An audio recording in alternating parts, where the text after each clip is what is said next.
not only do buyers prefer to self-serve wherever they can in a B2B context, but they're 60 to 80% of the way through decision making before they talk to a vendor.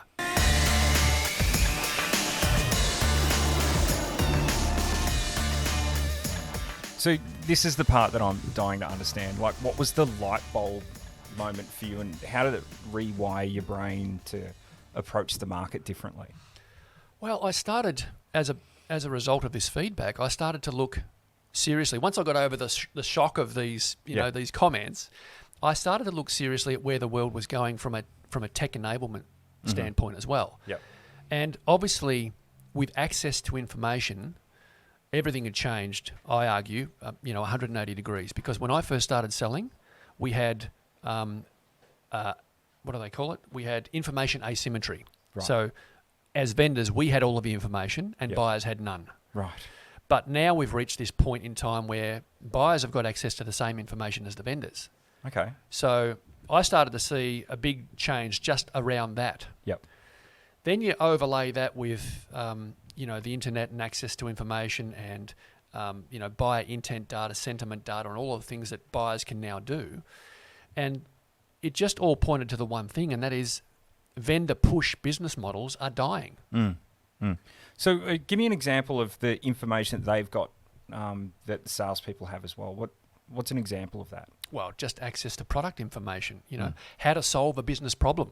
Type it into Google. Right. Up comes all of the information about how to solve your problems, your business problems. Yeah. And here are the recommendations on certain vendors. Jump on Gartner and look at the Quadrant or G2 Crowd or Trustpilot. Yeah. And you've got all of this. So you're saying that clients devise what the solution is before they even meet with a client?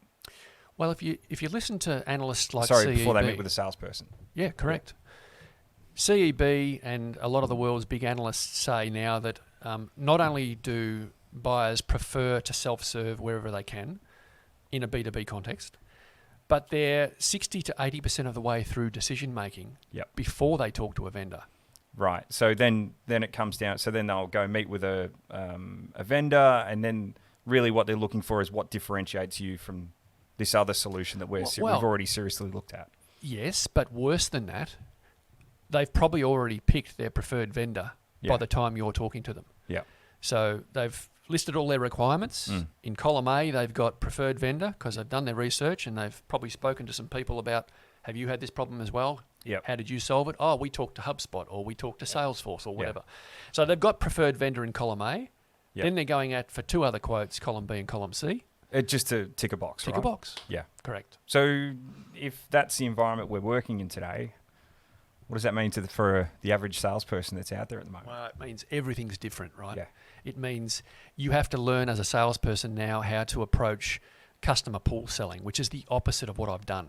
Right. It's no longer about how many calls we made, how many meetings have you got, how big's your pipeline, have you got 3 to 5 times quota in your pipeline? Yep. All of those old-fashioned metrics, they're kind of dying. Yep.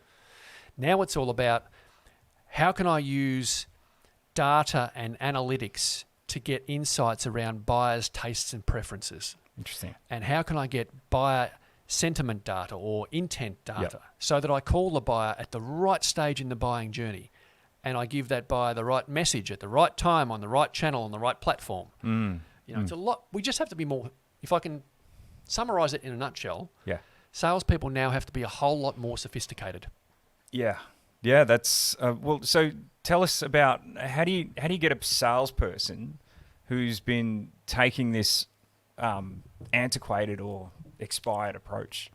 How do you get them to go from that world to this world that we're saying that our clients are in? Well, that's a massive challenge, and Sales Tribe now, as a sales enablement company, that's my biggest challenge. In fact, let's go one step further.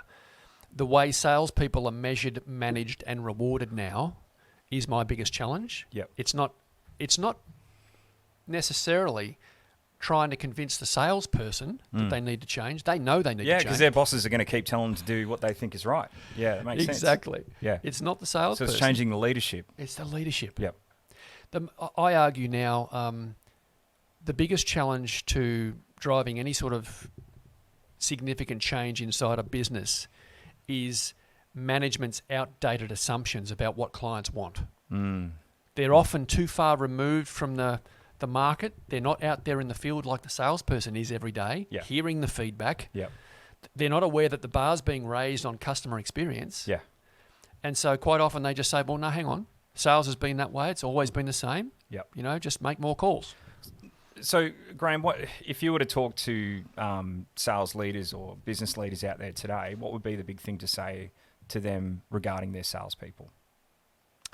Because the world's changed, right? What advice would you give them around that? If I'm talking to senior people, Yep. decision makers inside businesses, my question to them is, why are you asking your salespeople to sell the way you don't like to buy? Oh, that's rich. That's good. It is, isn't it? Yeah. I was with a sales director the other day, and we were sitting having just a casual chat. His phone rang, and he picked at his phone, and he went, "Oh, bloody recruiters cold calling me again." Yeah. I said, "Oh, that's interesting. Do you ask your team to cold call?" Yeah. And he paused, and he went, "Yeah, good point." Yeah. Yep.